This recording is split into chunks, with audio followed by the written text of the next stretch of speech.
Assalomu alaykum. Ismim Ibrat. Bizneslarni tizimlashtirish va avtomatlashtirish bilan shug'ullanaman. Ushbu API darsligimizda biz inputlar bilan qanday ishlashni o'rganamiz.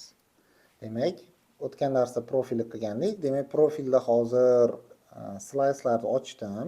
Ya'ni slice deganimizda read only qilmadim. Slice'da demak read only'ni o'zgartirdim. Sababi biz yangilashimiz kerak bo'ladi. Bizda tizimimizda har bitta odam uchun o'ziga profil bor va profildagi parolni o'zgartirish imkoniyatini berish uchun biz knopka qilib beramiz. Va knopkani bosganda ekranda polya paydo bo'ladi. Demak, buning uchun nima qilishimiz kerak? Birinchi o'rinda profil foydalanuvchilar uchun, ya'ni parol o'zgartirish knopkasini qo'yamiz mana. Parol o'zgartirish. Parol o'zgartirish chiqdi. Bunga qalamchani qo'yib qo'yamiz. yoki password. Mana buni qo'yib qo'ysak ham bo'lar ekan. Mana parol o'zgartirish. Xo'p, bu joyga mana parolni tanlaydi. Advanced degan joyga e'tibor berasiz. Advancedga mana bu yerga parol qo'shaman. Bu joyga text qilaman.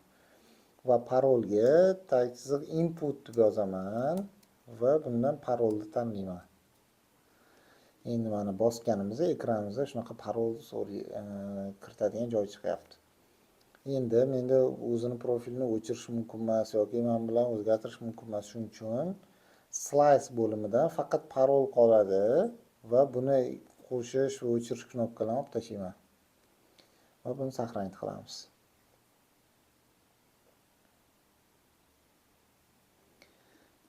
Xo'p, endi mana profilimizga kirgan vaqtimizda mana o'zgartirish yo'q, o'chirish yo'q, faqat parol o'zgartirish bor. Shunda ham parol chiqadi.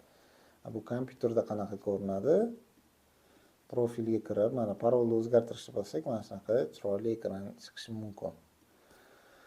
E'tiboringiz uchun rahmat. Sahifamga obuna bo'ling. Keyingi videolarda API imkoniyatlarini o'rganishda davom eting.